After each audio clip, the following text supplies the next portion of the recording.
One thing I'll never do is slander or disrespect the organization that changed my life. So I won't do that. But what I will speak on is the truth. This is about what happened from the organization, period. Nobody called me, not once. Nobody called my phone. You mean to tell me you can't just pick up the phone? Hey, we're here, just wanted to introduce myself, none of that. Phone, you can't pick up the phone? Not once? For one of your pillars? For Coach Arians to say what he said about me, he doesn't know me. So the separation between me and Tampa, period, was the respect they showed to me all offseason. It just wasn't there. So, and it was a sign of respect. The respect and how they felt about me. The respect they showed is bigger than that. It's respect. To show some respect.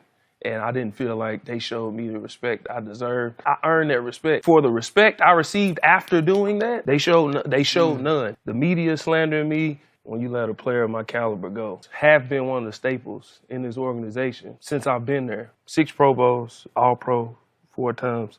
Tampa Bay. I'm one of the best players to ever play in the organization. I'm going to say it. Usually I wouldn't, but I'm going to say it. So what? Welcome to the Buccaneers Observer Podcast. This is Ralph Phillips. I'm Molly Bay. Today's June 20th, 2019. 80 days to kick off. How about that for some excitement? That was a good one. You know what? This is going to be a fun podcast. I know. We said we weren't going to be spending... No, actually, we didn't. I said we're going to be talking about the McCoy stuff all year long. But yeah. The vast majority of this episode is going to be about McCoy. So strap in. Before we get to that, though, we do have a fact check. No follow-ups, just a fact check. The Rams never went undefeated in their division while Arians was there coaching the Cardinals. I was totally wrong in that one. Don't know where I got that mess from. I thought that's what Jeff Fisher did. Like, he focused on the division. Well, they went like 4-2 and then 4-2 and 2-4 in the division and back and forth. But they did go undefeated in the division last year. When they went to the Super Bowl. When neither Arians or Jeff Fisher was there. So I don't know where I got that mess from. I remember them talking about it. That must have been last year. At the time, though. No. Maybe there was a period from one year that carried over to another or something like that. But I thought I was totally wrong about that. Isn't it funny how little blurbs like that work? Because you'll remember it, you don't know where you got it from, and then eventually it's just totally irrelevant. Or not true. Inaccurate. Yes, right. The decay of knowledge. That's right. It's true. Yeah, they probably talked about it on like Monday Night Football or something. That sounds like some shit Chris Collinsworth would say, because, you know, he's always talking out of his ass. So. That along with his company, the Pro Football Focus. That's right. He's always bringing them up. Pro Football Focus. Oh, yeah, he's trying to drive up his stock price. Do they? I don't even think they have stock. It's Probably. I think it's a private company. Right, but they still have stock. Well, he owns a majority interest. Right, so he owns stock. It's not public. It's not publicly traded, but it still has a value. Gotcha. I'm a few beers in, so that's okay. My brain's not working. That's okay. 100%. What else you got before we get to the good stuff? Okay. I've listened to various podcasts this week. You can tell when I'm in a big project because I just listen to podcasts while I'm doing it. Right. Well, Molly's been swamped at work, so it's just one of those. Yeah, it's just put headphones in, and just bang it out. Bruce Arians was on. Rick Stroud, he made the rounds from Peter Report, Joe Bucks fan, Rick Stroud. I had listened to the other two, but I just got around to Rick Stroud. Little side note, Ralph mentioned this before, but his Jon Gruden impression is just impeccable. Bruce Arians? Rick Stroud. No. Sorry. I was trying to clarify. so the listeners would understand. Whoever he has asking him questions, I don't know who it is. Rick Stroud, I mean. On his podcast with him. It's like his co-host. I don't think he's a co-host. He's just like the producer, probably. Producer, or the maybe. Engineer. Intern. Asked him about Jon Gruden on Hard Knocks. And you can hear Rick Stroud kind of get real quiet. And it's like he's getting into character. And then Jon Gruden is on the mic. It was just incredible. Hilarious. So well done, Rick. Contributing. I tell you, man, it's going to be so much fun to watch this Hard Knocks this year. Gosh, it's going to be like a circus. What a train wreck. Okay, how soon into the season before they totally implode? Who is it? Incognito. He's probably going to end up, I don't know, probably stomping somebody's baby in the locker room. Right. He's going to punch somebody. Yeah, minimum. that. We'll see if he makes it through preseason. Right. Because hadn't he been out of football for a year? Something like that. And then we got OBJ. No. The other one. AB. The other guy. Oh, yeah, the other diva. He's like worse than OBJ. He's like blowing up teams. Him and Gruden are going to be button heads all year long. It's going to be hilarious. Okay, how soon before Gruden benches Derek Carr? Week 5. Probably, I don't know when their bye week is, but I'm going to go with right around the bye week. How soon before he benches Antonio Brown? Oh, no, you can't bench Antonio Brown. He benched Keyshawn Johnson and then kicked him off the team.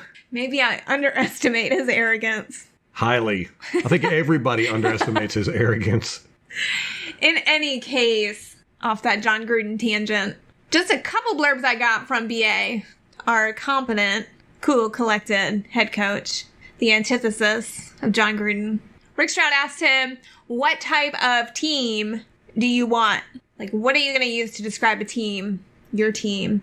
And he said he wants smart, fast, and physical, which is what we've got. He did mention that a few of the players who aren't necessarily smart, he's trying to... and Levante David. Stop. I wasn't trying to name names. He did not name names. Well, I mean, football smart's a different thing. Yeah. What I'm talking about, like... I think he's talking book football smart. If you want to find something really interesting, watch every interview with Vita Vea. He always talks about learning. That's like all he ever talks about. He's like, I love Vita Vea. I mean, he's like my favorite guy on the team. But he cracks me up because they'll be like, so what do you think about the Damakong Su being on the team now? And he's like, well, I think it's good. I'm going to learn a lot. They're like, so how was training camp? It's good. I'm learning a lot. Every time they ask him a question, he talks about he's just learning. Well, we actually counted one time, and it was like a 10-minute long interview, press conference, and he said one word that was over 7 words long, or 7 letters long. I think it was different. Yes, I different. think that was the word. Different was the word. Oh gosh, we were laughing so hard that night. We watched a whole bunch of press conferences and we're just going to town on guys. But I love Vita Vea. I mean, he's my favorite. I haven't bought a jersey since Levante David in 2014. It's incredible that you know the year. Do you have them dated? I've got like 20 jerseys. Yeah. I mean, I know all of them have meaning to me, but I'm honestly thinking about getting a Vita Vea jersey. The only offensive player I've got a jersey for is Jurevicius. Mike Allstott. Oh yeah. My God. So what am I talking about? That's like a given. Yeah, that's like... You just assumed everyone has a Mike Allstott. Yeah. If you're a Buccaneers fan, you've got a Mike Allstott jersey. It like comes with the fan card. And John Lynch and Mike Allstott, those are probably my 2 favorite jerseys. But I'm really thinking about getting a Vita Vea jersey. But although, I'm excited for his potential. And what he did the last half of the year was extremely impressive. But he could fizzle out. You never know. So I might wait a little bit before I get it. And I've been honestly thinking about getting a Jameis Winston jersey, too. I've never had a quarterback jersey. I like Jameis Winston. That's the only jersey of a current player I have. My collection is a lot smaller than yours. Well, you haven't been a fan as long as I have. How many do you have? 4? Yeah, something like that. But I don't really count the ones that are like on clearance because the player's not there anymore. Or that somebody gifted you. Yeah, which are all of them. I don't know that I've bought one for myself. Yeah, that's true. You bought me the Jameis Winston one. Yes. Is that the pink one? No, that's the new jerseys. I don't have a new jersey. The new one. The last one I've got is from the last jerseys. I don't know if I can bring myself to buy one of those new jerseys. I look like an alarm clock walking Maybe around. Just wait another year to see if they come out with a new one. Honestly, that's what I'm doing. But I'll probably get all the old ones on sale. Yeah. That's probably what I would do. Yeah. You can get Josh Freeman's jerseys on sale. I saw them. They've still got them at the shop. You're joking, I got a Darrelle Revis jersey. You did. That's right. And people like to buy me child-sized clothes because you're so small. I'm small, but they don't fit in the shoulders. Don't buy small women. Children's clothes. Right. The shoulders aren't right. The shoulders, the arms, something. I don't know. It's just not right. What got us talking about jerseys, and what were we talking about? Oh, remind me to talk about Tom Bassiter. Yes. And the Jameis Winston article. Okay. Don't let me forget that. I'm going to write it down right now. Hold on. Well, that was a tangent. We were talking about BA on Rick Stroud. That's where we were. Okay. BA was a smart, fast, physical team. We definitely got fast. Physical, I don't know about. The smart part was funny because he's like, some of the guys who aren't smart, we got to figure out how to get them on the same page. So that kind of made me chuckle a little bit. What's an aren't smart? Can we get a list, please? Well, he kind of mentioned that about the defense, too, in general, that they might have to simplify things for the players. Because they're a bunch of dummies. Well, remember with Mike Smith, he got them trying to do all these funky things, and I don't think he did. I think he you don't just... think so. No. But after... From what I saw, he just played basic defenses and just called the same defense almost over and over and over. He had like 3 defenses, all some variation of cover 2 or cover 1. Right, but they could never get on the same page. And then once Duffner came in, he made that kind of a priority. Yeah, it was the communication, it seemed like, to me, that was the problem. Well, you know, I don't know. There was some serious issues with that defense. BA said Justin Evans is really smart. He wants to get him on the field, which, you know, he's been out for the toe and now the heel. Well, we'll see. He's got a lot of making up to do for that Chicago game. Yeah, I think so. Well, here he said quick. We got a lot of speed. Everybody's fast. Yeah, smart, fast, and physical. Smart. I don't know about all that. That's, you know, and what smart means. Is it football smart or is it book smart or is it? You know it's football smart. Okay, well. It's BA. Levante David's extremely football smart. Yeah. Man. Books, But toughness, what was it? Toughness? Physical. Physical. Here's who's physical that I know of. Whitehead, Vita Vea, Domikong Su, Levante David. Stewart? MJ Stewart? Me. Other than that, I wouldn't. I mean, Bo Allen, he's pretty physical. He's not scared of contact. Other than that, I wouldn't. Well, maybe Golston. Yeah, Golston. He's definitely physical. Other than that, I don't know about the rest of the guys. I wouldn't necessarily call them physical players. I think that was a point he brought up. I didn't write that down, but I seem to recall him saying that it's hard to tell with underwear football to get the pads on. Yeah, and we have so many new guys on the defense. Right. Now, as far as the offenses go, Mike Evans is definitely physical. Jameis Winston's physical. Jensen's OJ is physical. Brate's physical. Jensen's physical. DeMar Dotson's physical. Ali Marpet. Peyton Barber, definitely. That guy seeks out guys to run over. So, yeah, the offense is actually more physical than the defense is in that aspect. You know, hopefully that'll change. I think it was just coaching last year. Like I said, the way the coaches were having those guys tackle and play off the ball, it was just a mess. So it's really hard to say who was physical and who wasn't. So that's an interesting point you bring up, because I listened to Pewtercast today with Ren. He was talking about OTAs. He went to OTAs this year, and I guess he had been last year as well. Mm-hmm. So he saw the differences between Cutter and BA. And he said in Cutter's OTAs, it was like they had a list of stuff to get through, and they weren't necessarily doing them to perfection. They were just going through the motions. They were going through the motions. Right. And then they checked everything off the list, and then they went home. Yeah. But with BA's OTAs, it's like you screw something up, you do it till you get it right, and then you do it again. So they will stop the practice to work with one guy until he's doing it to a consistent level. Good. That's what I didn't like about Cutter was, you know, he was a clipboard carrier. It was more about the routine and the scheme. And see, this is the kind of crap I like to hear about OTAs, not all this nonsense. Right. We need fans like all the there. nonsense we're getting ready to get into here with yeah, exactly, precisely. The drama. But looking at it from like a fan perspective versus like a media personality's perspective, there's really a disconnect there. There really is. But what is it we're called now? The fringe media? Fringe media. Molly has picked that up. I just heard it today, but I heard it in like 3 different places. Yeah, they're trying to spread that out to all the podcasts and the websites that are done by fans. It wasn't always used disparagingly. Not always, but several of the instances Yeah, I like it. I'll be fringe media. I like it. I'm fringe. Well, you and I have talked about this personally, and it goes back to a larger theme I think that's happening in society. We're seeing it with YouTube a lot. The mainstream is going after creators and independent people, the little guys, because with YouTube and platforms like podcasting, now anybody can do it. You don't need to be a media personality. And now you don't need a publication. Mm-hmm. You don't need the Tampa Bay Times or, any of that. You can just go on, do your own thing and get yourself out there. Yeah, and a lot of the guys that do the fringe media guys do better analysis and better reporting than the professionals, I think. Right. We might not have the insider information. The access, but we don't want it. Shoot me in the face if I ever am worried about access. I'm trying to go in the locker room. Hey. Hey. Can I get a press pass, Buccaneers? Oh, my God. They're going to ship you one tomorrow. So that was a little bit of a tangent. I had one more thing to say that BA said.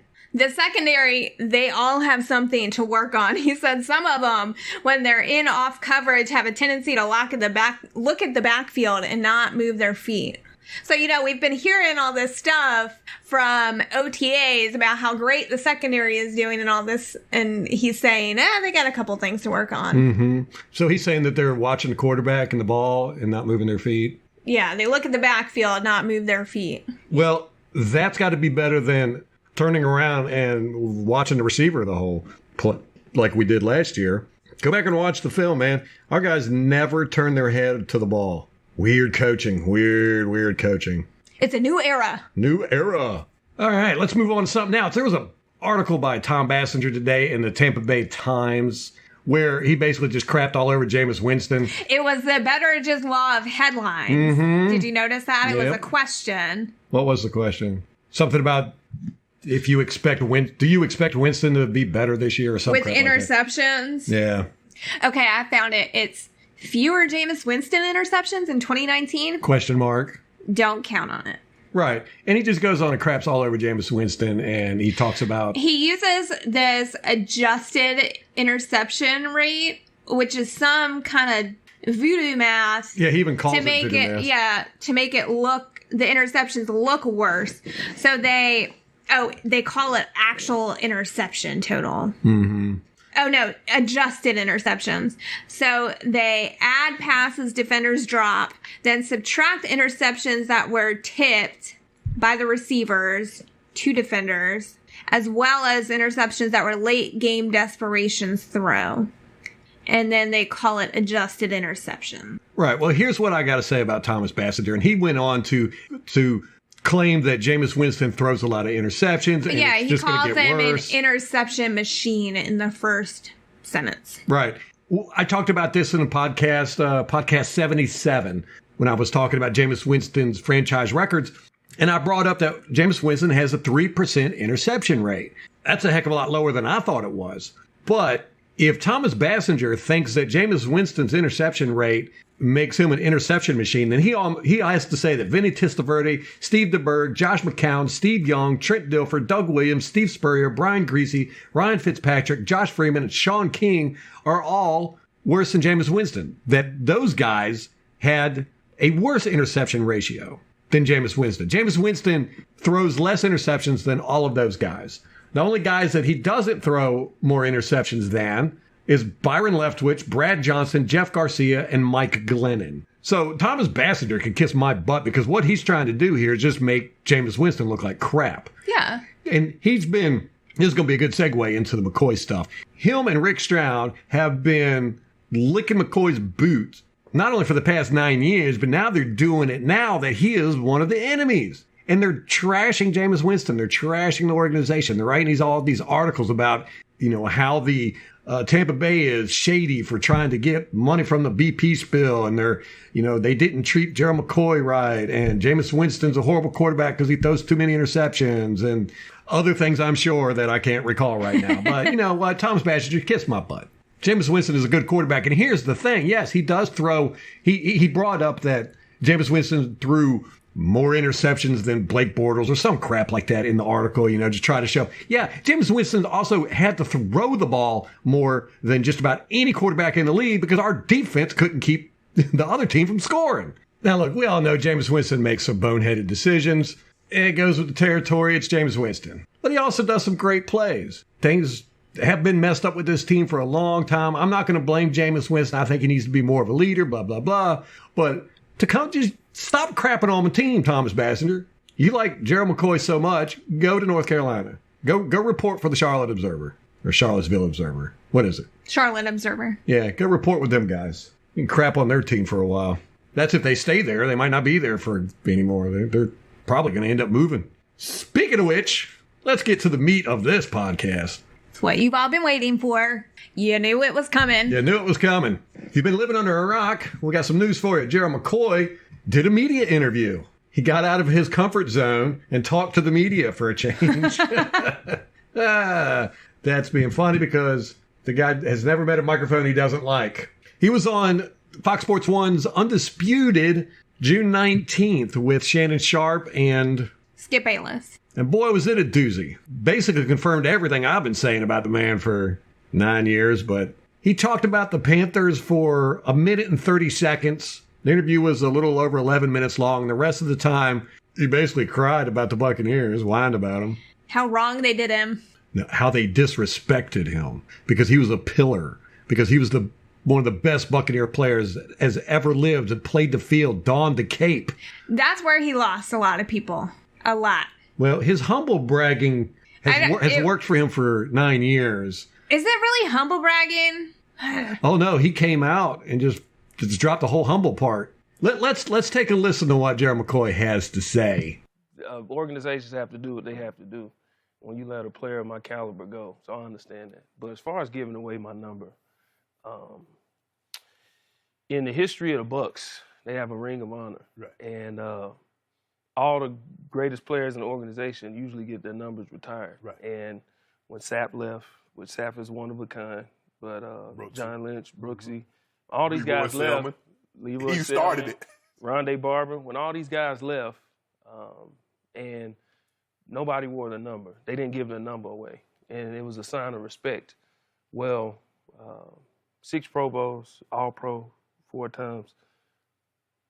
This is Tampa Bay, and I'm one of the best players to ever play in the organization. I'm going to say it. Usually I wouldn't, but I'm going to say it. So what? There comes a point in time where you have to show some respect.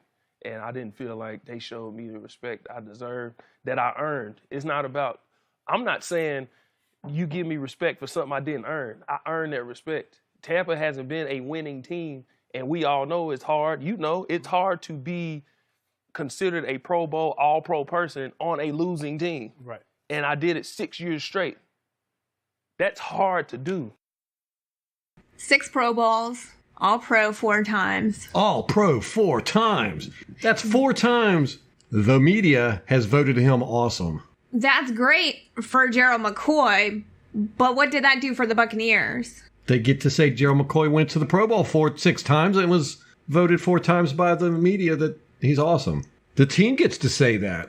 The team gets to celebrate in McCoy's accomplishments. And they get to give him a lot of money for it, too. What did we pay him? Like $115 million? Something like that. We're not going to play the whole clip. It's like 11 minutes. If you want to check it out, go to Fox Sports 1. We highly encourage you to do so. We highly encourage you to watch the clown show. I call it a clown show because when you see what the guy's wearing, I don't know what that is. It looks like a clown outfit to me. It's a little loud. He's trying to make a statement. And the pattern on the jacket. Puffy jacket. What is that? Was that like Gucci or something? I don't know, but I thought say you shouldn't really wear patterns on TV. Hey, Gerald McCoy does to what the Gerald eye. McCoy wants to do. If he wants to wear patterns in red on TV, he's going to do it. And you better not disrespect him. And you better not disrespect him. Yeah. So anyhow, if you listen to this thing, now when players go on these shows, they discuss with the interviewers, if you want to call them that, what questions are going to be asked. Now, Gerald McCoy went on this show knowing what they're going to ask him. Specifically for this purpose. Yes. And like I said, he talked about the Panthers for 1.5 minutes to start off with. And then for the next 10 minutes, he talked about how the Buccaneers disrespected him. So he went on this show specifically for this. And you could tell that definitely Skip Bayless was totally on board with Gerald McCoy being disrespected. As a matter of fact, Skip Bayless couldn't stop slobbering all over McCoy. He was talking about how great he was in college, and he was a big fan of him in college and all this stuff. And he actually said at one point, quote, "It was offensive to him," end quote. It was offensive to Skip Bayless that the Buccaneers went and got an older player to replace Gerald McCoy. That offended Skip Bayless. We're both from Oklahoma City. Right. I'm a big University of Oklahoma fan, and you were a star there, and I've always been a big fan of yours. But what got me, they go get a Sue who had a decent year last year, but he's a year and 2 months older than you. That was offensive to me. They went and got an older guy to replace you. How in the world? What in the are these people even in the same reality we are? Well, who does that? Who says that, for one? I'm offended that you got replaced by an older guy. And for two, Sue's like 6 months older. Maybe, not even a year, right? Is he a year older? I don't know. I mean, they're like the same age. What difference does it make? Does it make that much of a difference? Apparently it does to Skip Bayless's old ass. But it just goes to show the age wasn't the problem. To me, the whole interview just highlighted exactly why Gerald McCoy is no longer there. Yes. Exactly why. I mean, think about it. He talks about he's the best player. One of the greatest. One of the greatest players in Buccaneers history. Are you crapping me? I mean, there are so many fans that he lost just by saying that, because there's a large contingent of fans who remember that Bucs defense that won the Super Bowl, who know that they will never be replaced, they will never be replicated, we are never going to see a defense like that again. And then to put yourself, someone who has been in charge of a shitty defense for 10 years. Yes, and you said it, in charge. This guy sat right in front of the microphone every season and said, I'm the leader, I'm putting the team on my back, blah, blah, blah. We gotta do better. And it never happened. And yet he feels like he's entitled to be put on the same level as Warren Sapp, Work Done, Leroy Selman, all these guys, Derek Brooks. It's insane. I don't know what the guy's smoking. I really don't. To act this way, to talk that way, to think that way. I mean, he's pissy because the team disrespected him, because they didn't call him up, because they didn't. Here's what's happened. Gerald McCoy came in the league. He was celebrated immediately. He was given a starting job immediately. He's never had to fight for his job. Every coach that's come in, we're talking about Greg Schiano, Lovie Smith, Kirk Cutter, since he's been here, has done nothing but kiss his butt. They've all walked in and they said, oh, Gerald McCoy's the best player on this team. We're going to build a team around him, build defense around him. He's a veteran leader, blah, blah, blah. He has never had to encounter any diversity whatsoever in his job. So when he does encounter it, he feels disrespected all of a sudden. Every other player in the league has to encounter this crap all the time. Everybody else has to fight for their job. Everybody else has to get recognition from their coaches by playing well, not just by, hey, I'm Gerald McCoy. I'm a first round draft pick. 6-time Pro Bowler. 6-time Pro Bowler. 4-time All-Pro. Bend the knee. Respect me.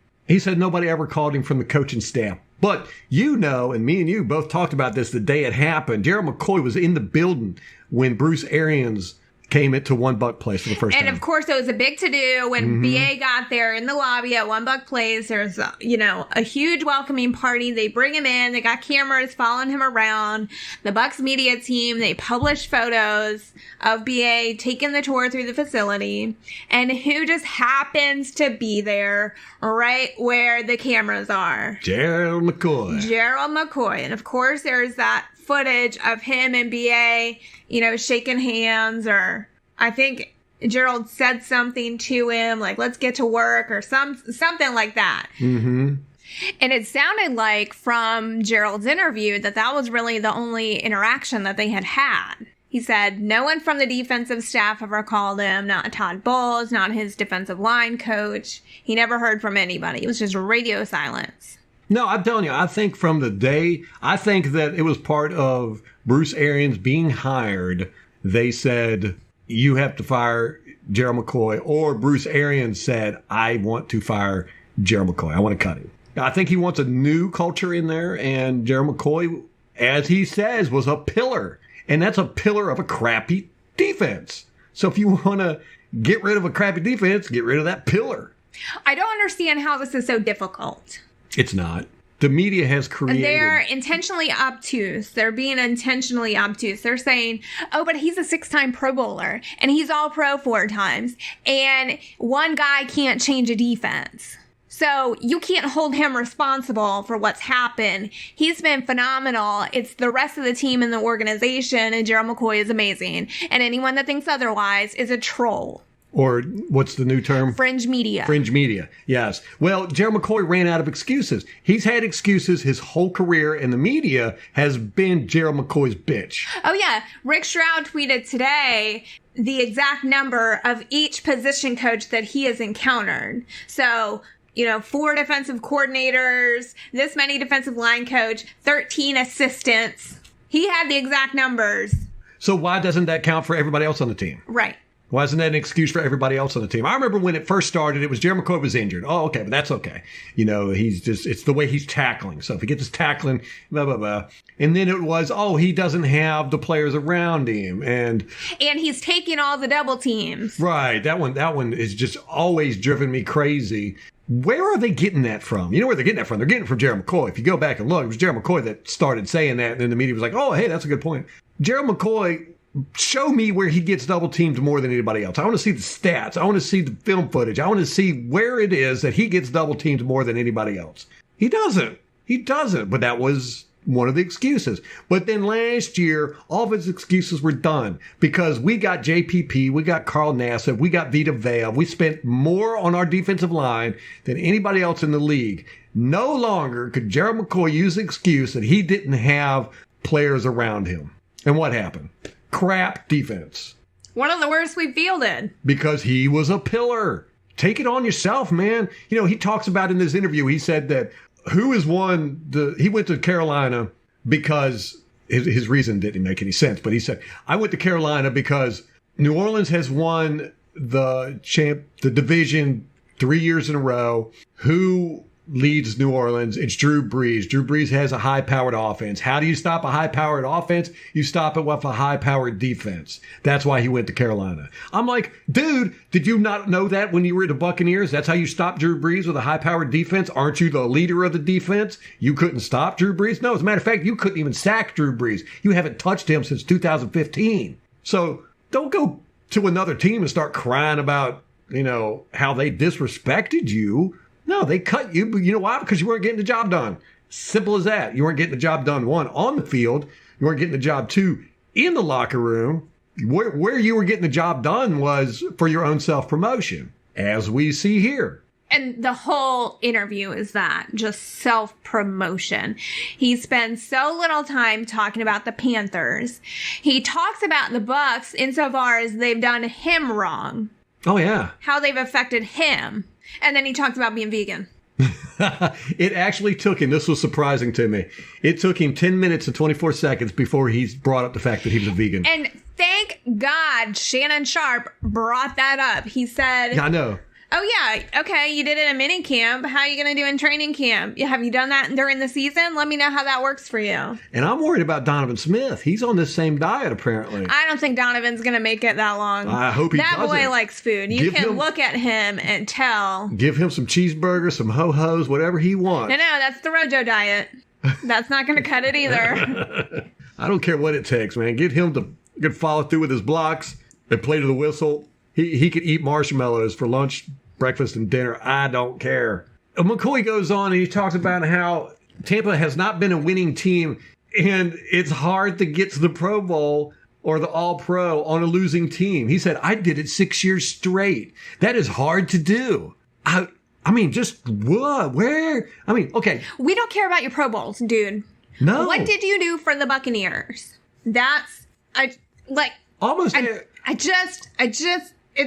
Almost every fan I know thinks the Pro Bowl is crap. They don't watch it. Nobody watches the Pro Bowl. I watch the quarterback competitions and all that stuff. That's the fun stuff. But the Pro Bowl, they're out there just goofing off and everything. But getting to the Pro Bowl means nothing. It's a popularity contest. You figure, what is it? A third of the votes are fans. How many fans really know who's a good player? They don't. How many fans know about Levante David? Outside the Buccaneers? None. Right. Yeah. Nobody. So he's not ever going to get voted to the Pro Bowl. A third of it is based on the players. Now, there's 1,500 players in the NFL, somewhere around that area. They all don't play against each other. You only play against a handful of players a year. So if you vote for Gerald McCoy as the best defensive tackle and you're a safety for the Denver Broncos, how does that make sense? He doesn't know what a good defensive tackle is, and he's never played against Gerald McCoy, and he never will. He's a safety. It's a joke. And then, what is it? The other third is coaches? I think so. Now, that one's cool. The coaches' votes, I'll give them that. They probably know. But then again, they're probably extremely biased. They're going to vote their guys.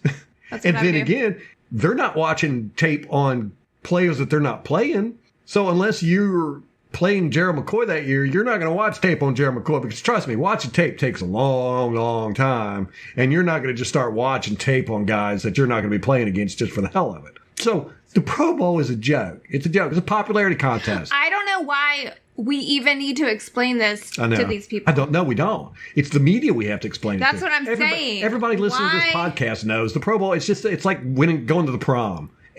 Everybody out there, the prom queen, you went, yeah, you knew she was going to win it because she was the most popular. But there was a lot more better looking girls in the school, right? Same thing with the prom king. It's a popularity contest. And that's what the Pro Bowl is. And then the worst that is the all-pro team. That's even worse because nobody gets to vote on that except the media. The media? Come on, man. Who's the media's darling in Tampa? Come on, man. McCoy. He's still their darling He's in Tampa. still their darling. They are still kissing up to him. Thank God Still we on got the payroll. Thank God we got Greg Allman. I swear to God, he's like the only rational, sane person in this whole group. Insanity, man. Do not be cheering for McCoy while he's at the Panthers and then crapping on Jameis Winston in articles, Thomas Bassinger. I tell you what, you want to write an article about how many games we lost in the fourth quarter when we could have used a stop by Gerald McCoy. Write an article on that. That's what you should be doing. That's what Tampa fans want to hear right now. They don't want to hear how Jameis Winston throws too many damn interceptions. They want to hear about how we did the right thing by releasing Gerald McCoy. But here's the thing. I talk crap about Gerald McCoy. I have been ever since he got cut. Anybody that's listening to this podcast know I didn't talk crap about him before. I'll point out some stuff, but he was a Buccaneer before. It's just like anybody else on the team. I'm not going to call for anybody to get fired. I'm not going to call for anybody to get demoted or anything of that. Well, maybe Donovan Smith. He could use... Donovan could use being a backup for a couple of games or something. I don't know. He needs something to make a statement. Something to make a statement with him. Hopefully he's going to come out and play well. I really think that Warhop was a very bad offensive line coach. I'm hoping that's what the case was. But, Gerald McCoy is a person. He's probably a great guy, wonderful guy. He's still got family in Tampa. His family still live in Tampa. He's got 5 kids. Most of them are in Tampa. All of them, maybe. They're Tampa Bay residents. Oh, they live somewhere around there. I'm not exactly sure where they live, but they live in the area. We got to remember, we can talk crap about the guy once in a while, be mad at him or be upset about him. He's an enemy and all that. But we got to remember his family's still here. We don't want them to feel the brunt of this. You know what I'm saying? Does that make any sense? That's very admirable of you. Yeah, let's not make them hate Tampa. Well, I think it's worth pointing out that what we say is not an indictment on Gerald McCoy, the person, not at per all. se. It's him as a player. Yeah. And that's the problem. Right. There is the distinction there. So obviously you don't want to take it too far. But the point we're getting at is Gerald McCoy as a player is not what he's made out to be. Yeah, exactly. As a person, I would probably really enjoy hanging out with Gerald McCoy. No, you wouldn't. No, I don't think I would either. But as a person, he's probably a really good guy. And, let's make him not hate Tampa and his family not hate Tampa. We're adding to it here. But it just really bothers me that, 1, he's gone to an enemy team. 2, the media is still kissing his butt. 3, the media is still trashing the Buccaneers. And 4, something else that probably would piss me off if I could remember it. I know. I've had all these thoughts today, and we get in front of the mic, and they're just gone. Can't remember any of it. Just I know. gone. After we do this and upload it, we'll be like, oh my gosh, all this stuff I wanted to say. Yeah. I remember it now. He talked about being in the Ring of Honor. Now, here's the thing. Yeah, no, I think he just nixed that. Well, I didn't think he should have been in there to begin with. Exactly. But I think he's alienated enough of the fan base with this interview that I think it's a stretch. Well, at that and going and playing for the Panthers. Yeah. And that's a no-no. I'm sorry. That is a no-no. You can't leave and say, I'll always be a Buck, and then go sign with a division rival. Right. And say, I'm going to compete with you directly every year. That's go to the other division. That's what most players do. They go to the other division, the other conference. John Lynch went to Denver. Warren Sapp went to Oakland. You do not go to a division rival. The only time you go to a division rival is when you say, yes, screw you, I'm in it for me. And that's what Gerald McCoy did. He said, I'm in it for me. Screw Tampa. But he talked about going into the Ring of Honor, and it was really funny. He talked about his number. He said, they retire all the players in the Ring of Honor, but they retire their numbers. And no, they don't. Look, here's the players in the Ring of Honor. This is in the Buccaneers Ring of Honor. We got Tony Dungy, coach. Jon McKay, coach. Jon Gruden, coach. Then we got Leroy Selman, retired number, 63. Jimmy Giles, Paul Gruber, Warren Sapp, retired number, 99. Derek Brooks, retired number, 55. Mike Allstott, Doug Williams, and John Lynch. Again, he's lumping himself in with the elite defensive players we've had. Yeah, it's insanity to me. So the only ones we've retired are Selmans, Warren Sapp, Derek Brooks. Right, so we've got players that are in the Ring of Honor whose numbers are not retired. I mean, Deion Buchanan's taken number 20 this year. No, I don't like that. Ronnie Barber's number. Yeah, it's not retired. Simeon Rice, the year after he retired, Jimmy Wilkerson took his number. That's Simeon Rice. Simeon Rice did a hell of a lot more for this team than Gerald McCoy did. But here's the thing with the Ring of Honor. And this is why I don't think Gerald McCoy should get in. And to me, this is the biggest factor. Everybody in the Ring of Honor, Tony Dungy, John McKay, Jon Gruden, Leroy Selman, Jimmy Giles, Paul Gruber, Warren Sapp, Derek Brooks, Mike Allstott, Doug Williams, John Lynch, all went to the playoffs with the Buccaneers.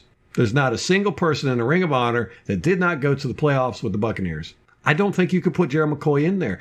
I don't think so either. People say Pro Bowls don't do anything for the Buccaneers. Right, yes. To me, I'm like, that's insanity to say that he went to 6 Pro Bowls. He needs to go in the Ring of Honor.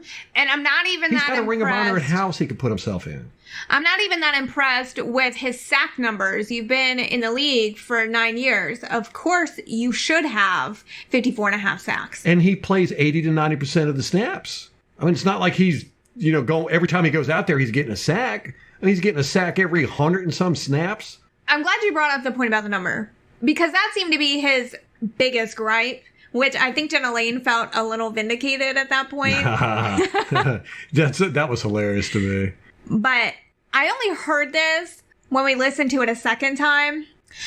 But he kind of implied that Sue made it a thing to get the number. Yes, I heard that too. Well, you pointed it out. And yeah, the we second listened time. To it. Yeah. I want you to add the clip.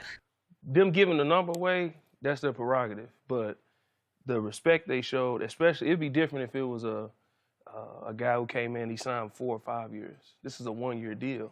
And you said because he caused a problem or he really asked for the number, we gave it to him. I mean, it may seem like it's just a number, but it's bigger than that. It's respect. And that was a big part of the separation between me and Tampa, period, was the respect they showed to me all offseason. It just wasn't there. So okay. Right here, so people can hear. He really threw it in on the slide. Yeah, he was like causing trouble. Yeah, I don't know if he caused a problem to get the number or he asked for it. Yeah, he just threw it in real quick. Real quick. So I want to watch that and see if that becomes a piece of the narrative. Let's make Sue it one. Threw a fit. Oh, Sue ain't. The only thing Sue is throwing is offensive linemen.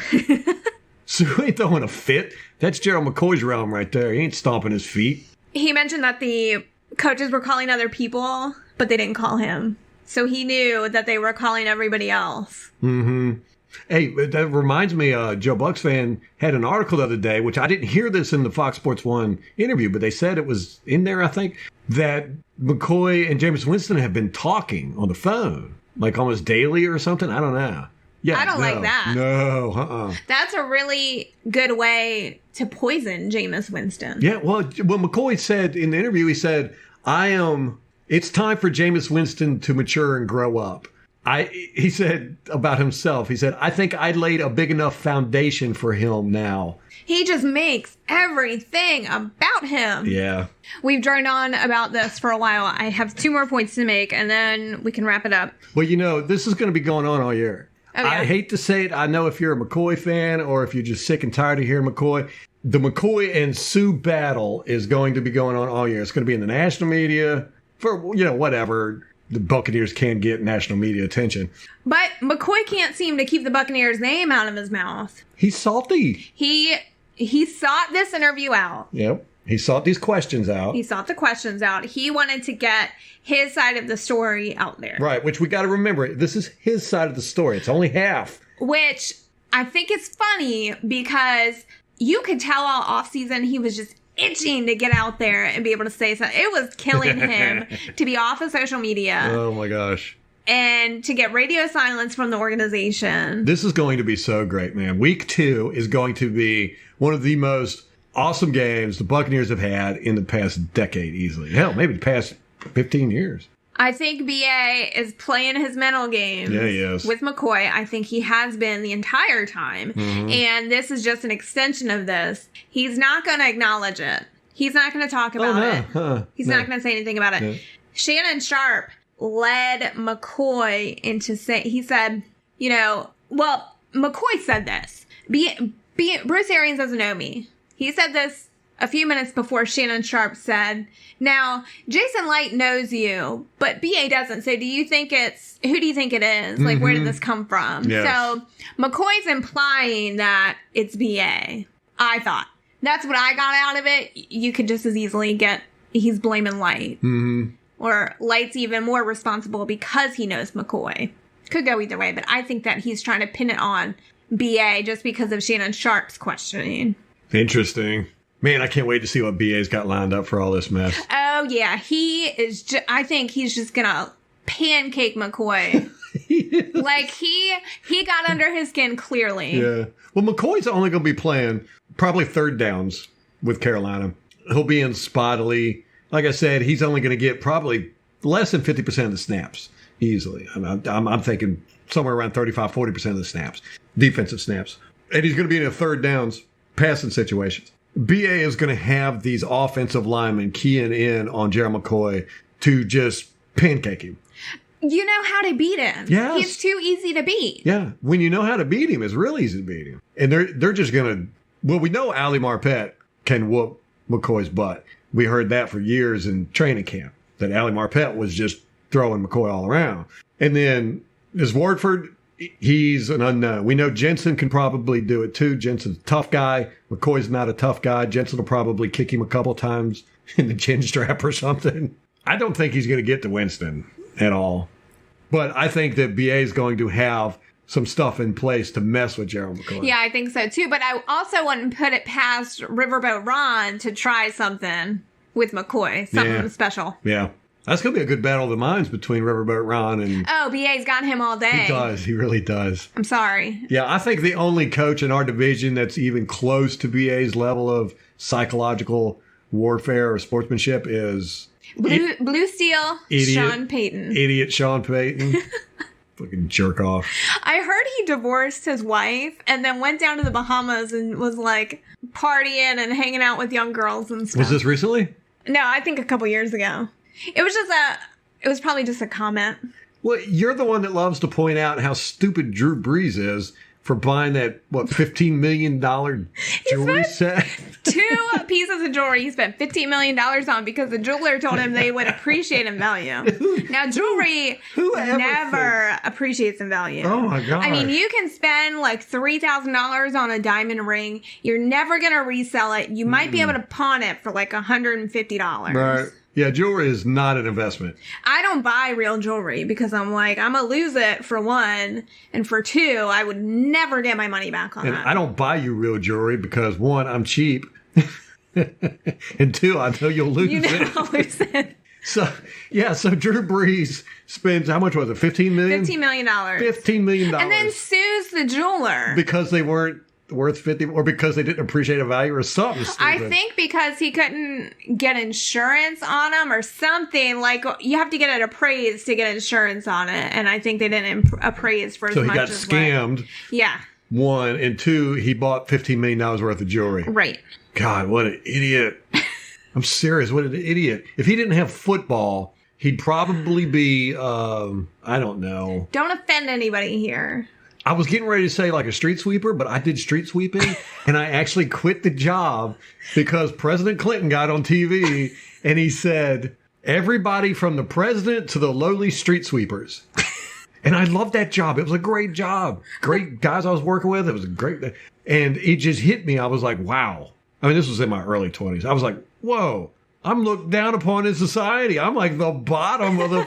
So, yeah. You didn't even say garbage man? No, he said street sweepers. Yeah, I was a street sweeper. Wow. So, yes, that's why I'm sitting there. The lowly street sweeper. The lowly He had to sweeper. Put lowly in there. Maybe If he hadn't said lowly, it would have been. Yeah, of course, he put himself up top. He was like, from the president, which was him, to the lowly. I mean, I'm like down at the bottom, staring way up at Clinton. I was going to say, never mind, I'm not going to say it. Yeah. Hillary must have been getting it from a street sweeper. I was boning Hillary. Oh, my gosh. Or Monica, whoever. I don't know. What a mess that was. Anyhow, yeah, so, yeah, if it wasn't for football, Drew Brees would probably, I don't know, selling ties. I don't know. You got to operate a cash register. Okay, what's a job that doesn't require a whole lot of intelligence? I don't want to say. I don't know. Podcasting? Probably. Touche. Yeah, he would be if Drew Brees wasn't for football, he'd be a podcaster. Well, after football, they'll probably put him in broadcasting, so we're the fringe media. He would just have to get in front of a camera and put 3 sentences together. Yeah. Hey, if Terry Bradshaw can do it drunk, this is true. Drew Brees can do it. You don't have to be good at it. No. There's very few of them that are good at it. Yeah. Very few. That's why I don't watch most of the crap. I don't know. It's fun watching Chris Collinsworth. Like, he irritates the crap out of me, but he has so many sexual innuendos. We have been thinking about doing this, and Molly brought this up, doing a video of... It's a clip of all the times Chris Collinsworth says something homoerotic. We will get to laughing so hard during a game with him, because he would just be like... Those guys are really piling it on there. Yeah, he sure is getting handsy. They just got pounded. Yeah, he loves to say pounded. Oh, he got pounded by that guy. 47 was pounding him. And we would just laugh. Chris. It's a love-hate relationship with him. It is. Tony Romo's a crap, though. All right, guys, we really want to thank y'all for sharing our podcast with everybody. But if you get a chance, again, we're going to ask you to go ahead and hit that share button in your app or wherever you're listening. And, I don't know, throw us out there somewhere. It's kind of like fishing. Make us chum. See if we can catch some great whites or something. And, just get the word out. It's hard to compete with some of the more established guys. And it's not like we're really competing with them. We think we give a different perspective. We say things. We're not scared to say things because we don't have to worry about access. But then again, we also don't get the scoops either. So we're actually more like analysis and opinions. Commentary. We're entertainment. Yeah. So anyhow, if you get a chance, throw us out there, hit that share button, put us on Facebook, Twitter, whatever. You don't even have to say anything. Just throw our link out there. If you want to get in touch with us, we're on Twitter at Bucks_Observer. You can reach us by email at mollybay@buccaneersobserver.com. That's for Molly, not me. I can forward it to Ralph because I have his email as well. So if you have a question for him, it can come to me.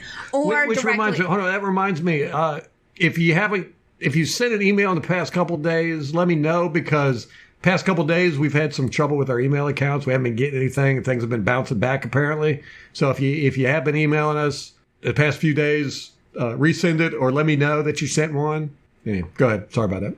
You can send one to Ralph at buccaneersobserver.com. We're on Facebook.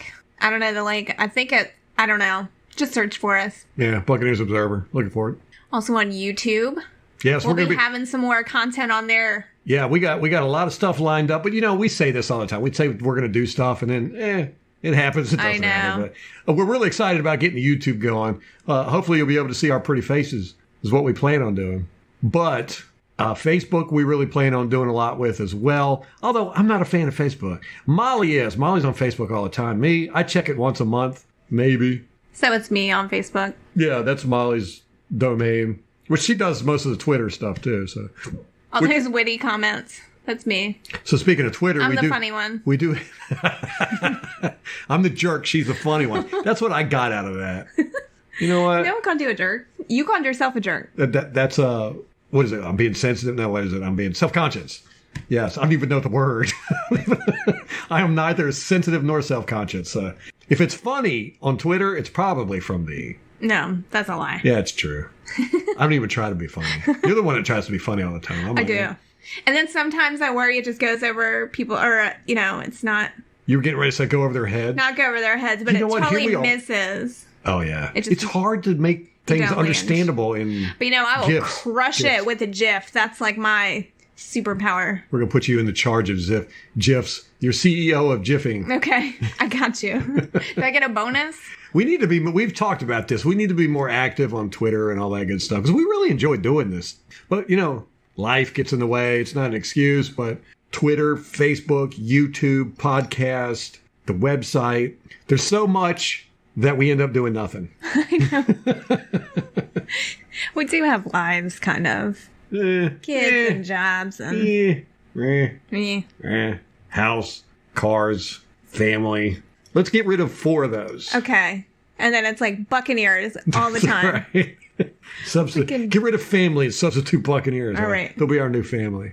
All right. Did you get everything done? Okay. Twitter, Facebook, email, the website, buccaneersobserver.com. And don't forget to subscribe in whatever podcast app you're using so you don't miss an episode. All righty, guys. Till next time. Go Bucks. You said that so lacklusterly. Let's do it again. More oomph. Okay. Ready? 1, 2, 3. Go Bucks. Okay. Together. Okay. For real this time. 1, 2, 3. Go Bucks!